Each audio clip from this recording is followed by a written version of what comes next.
As summer is close to coming to an end, the month of July was a little bit of Jekyll and Hyde. It started out pretty slow and then it took off in the second half of the month. In this video, I'm going to walk you through everything that did happen last month, as well as spend a good chunk of time talking about what to expect coming up, not just this month in August, but into the fall, as most buyers out there have already kind of given up on getting here for the summer for good reason. It's almost over, but we should start looking forward to next year, talk about the best time to buy, things of that nature, and we're going to do so today. So in good news, mortgage rates did come down towards the end of the month, and that was in large part due to the markets out there coming around to the fact that the Fed is likely to finally cut rates in September. It's not guaranteed. Inflation report is coming out in a few days that will be a big factor towards that. But this is a reminder that mortgage rates move not necessarily as a result of what the Federal Reserve does. Those are not directly connected. They're not correlated. However, what we tend to see is mortgage rates, interest rates tend to move in the same direction as expectations of what the Federal Reserve prime rate is going to be. And a lot of that is, again, through stock and bond market movements that happen before the Fed ever does anything. So once the Federal Reserve does cut rates, we shouldn't necessarily expect to see much of anything. It could go in either direction. It could go nowhere. But leading up to it, if we can say, hey, look, the expectations are that there's going to be a cut, we should potentially see rates come down a hair, which is why they already did. If it becomes more clear and if inflation comes in low, if they come in as good numbers, maybe we get a little bit more, but odds are we are going to stay in the mid to high sixes for a bit. Inventory, though, did come down a little sooner than we saw in the past few years. Typically, we saw it start to drop or complete its descent in August, but I think we bottomed out here now at the end of July and the beginning of August. We should start to see it tick up towards the end of the month as people have finished their summer seasons. They're looking forward to moving on, whether that's to cover college costs, to upgrade, as we've seen a lot of people doing here, or something else.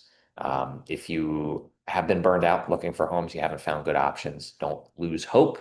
This is the time of year where we do start to see more inventory and we end up seeing some actually motivated sellers. Identifying them is my job. It's not something you're going to see browsing on Zillow. You have to talk to a local realtor who lives here, who has this sort of information and can guide you accordingly. Now, days on market continues to rise a little bit. Things have slowed down on the whole, but that's because the bulk of the inventory still isn't moving, and they'll get picked off later down the road whenever motivation does happen, or if a buyer eventually comes along who's willing to pay a substantial premium. But the well-priced ones are still moving quickly. We've had a good amount of multi-offer situations actually this month in July, which was unexpected. Prices, though, here's where we have a divergence. So median and mean are starting to diverge a little bit. The median for condos is looking great at 10% year over year, but the mean is essentially flat. The single family world, that median is down, but the mean is essentially flat. So there's a little bit there that we're going to have to track pretty closely to see what's going on. But my focus, as always, is going to be what's going under contract and total new listings. And new listings, we had a pretty solid month, as you can see. Do I expect us to see a glut of new listings like we had in 2020 or 2021? No, I don't. I think we've been pretty stable here for the better part of the last 2 years once mortgage rates kind of completed their ascent, right? In 2021, we saw a lot more people churning through on both the sell and the buy side. So if we do see mortgage rates come way down, I do expect to see more activity overall. Obviously, buyers will have more options. More buyers may decide to enter the fold if things become a little more affordable. But again, I don't expect that this year, really, for them to be meaningfully decreased. Pending sales, though, is on a nice trajectory. And you can see if you look back again, the last 2 years in 2023 and 2024, it's basically the same, where we had a ramp up from May through July, and sometimes August is in the same ballpark. And then we start to see the descent as fall is upon us, kids go back to school, holidays come up. So I think, again, we're kind of at our second peak here before we do see things flatten out and start to decline in terms of overall volume, not listings, but overall actual homes going under contract. Closed sales, again, this has been a good year. In the pending world, we're up about 13% compared to last year through the same time period, and about 7% more new listings during the same time period. So that 2-to-1 ratio that I keep an eye on through that speed metric that we'll get to here in a little bit continues to hold true, that we need 2 listings to get one to go under contract. And that's the nature of the beast. Months of inventory for single families has stayed very low. Now, again, if we end up trending the same way as we did in 2024, we should start to see the months of inventory start to pick up a little bit. But inventory as a whole has been kept in line, and it's not like 2024. We had a lot of new builds, a lot of new construction just sitting out there. Same towards the beginning of 2023 when you see those really high numbers.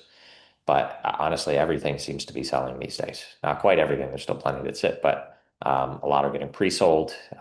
There's a hungry market out there for new construction or newer construction, especially if it has an elevator. That's become a huge want for a lot of people. Now, for the median price, again, I mentioned it's down, right? 2% year over year, and that's ignoring the bump and the increase that you see here. So if we stay about where we are, we're going to start to see that year over year decrease grow a little bit. But by and large, this is a pretty flat line, right? I'm not worried about this in the least. There's still plenty of homes moving, and single families are always desirable. So that doesn't spook me at all. And the days on market being higher than they used to be, again, is expected. Back to normal is where we are now. Months of inventory for condos, again, 3 years running, same story. Very flat, basically between 4 and 5 months of inventory. Continues to be a seller's market. We had an extremely strong month in terms of condos going under contract in July. And some of the prices I'm seeing now, we're seeing 3 bed, 2 bath new constructions on, for example, 15th and Asbury going under contract at 1.3 to 1.4 million. That was unheard of even just a year ago. It seemed like 1.1 to 1.2 for something like that was a stretch. But this market continues to head up. And as scary as that may be, if you're looking to buy from a seller standpoint, obviously it's a good thing. It could allow you to make a move to something bigger, right? Make that move from a 3 to a 4 bedroom, as a lot of people end up doing, or a 4 to a 5, or a condo to a single. A lot of options. The days on market still very low, all things considered, and that's again indicative of how strong that condo market is. The fact that the mean is essentially flat year over year, again, doesn't really scare me at all. We're seeing a lot of movement really at both ends, and less so in the middle. There's really not a lot out there in the 7 to 900, 950 range. That used to be prime real estate for our 3 bed, 2 bath condos, and there's just not a lot out there at all.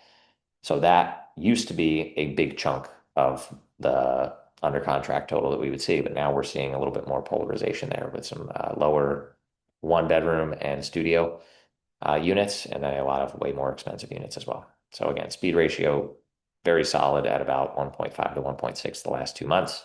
Just means the market's moving quickly, quicker than the average, which the average is about 1.75 to 2. So nothing really to spook anybody. This is more of the same. So I do want to spend a little bit more time than normal talking about what I think is coming. So again, I talked at the beginning about mortgage rates, the Fed and their prime rate. I have had this note in here for the majority of the year that I don't think that the Federal Reserve is going to reduce the prime rate at all until maybe September at the earliest. Well, next month we shall see if another year and another rate prediction was accurate by me. And that is, I'm not going to act like I have a crystal ball. I don't. But looking at things high level is one of the things that I enjoy most, right? Even though I go in the weeds too with the data, you have to be able to look at the bigger picture in the economy and a country. We are in a bubble here in Ocean City, and the numbers are the numbers, and they're great. They're still flying while other markets around the country have not been doing so well, where they have a glut of inventory and way fewer buyers than normal. But that's not us. We are limited in the land that we have, and the appeal of Ocean City continues to keep growing even outside of the tri-state area. So we get protected a little bit from a lot of those nationwide trends that you may be hearing about news-wise. I've had some buyers come down saying, oh, I heard a lot of these are selling for way under asking. Simply not the truth. Occasionally, yeah, you'll see some, but that is not the norm at all. So mortgage rates, I do expect to basically, again, through the end of the year, stay best case scenario. We might see a low 6. I don't really anticipate that we're going to get back into the 5s, but I also don't really see us going back above 7. So I think we're comfortably in the 6s where we've been for the majority of the year as well. So that shouldn't really influence your decision too much. But inventory wise, again, I do expect us to see some more options. And when I say some more, if we end up seeing an additional 10 to 15% inventory, that sounds like a great thing. But in reality, we're talking about 25 to maybe 40 additional homes out there on the market at any point in time. And that is not a huge number, especially once you start to consider that is your single families and your condos, right? Your efficiencies, your one, two, three, four, five plus bedroom, everything, way different locations. So depending on where you're looking, if you're hyper focused, we may get another few choices at any given point in time. I do not want you to anticipate that, again, you're going to be able to come down, see 10 homes, and pick your three favorites. That's unlikely to be the case. So more choices is good, but I don't expect us to have too many, but definitely more than we have now.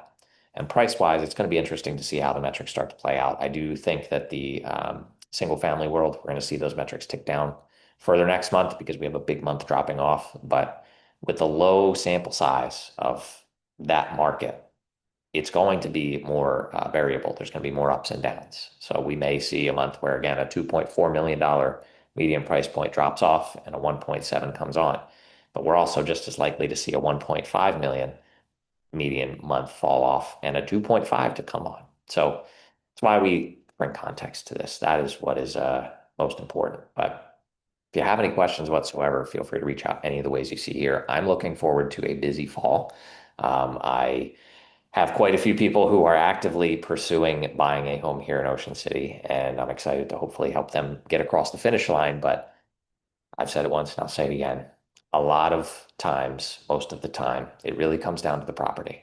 However, you have to be prepared so that when that property comes along, you're ready. If you don't take the time to get educated about the market, realistic pricing, your options for mortgages and lenders, all things of that nature that can slow you down, you may miss that opportunity, you may miss that home that would have been a great fit. And we may not see another one for 1, 2, 3 years.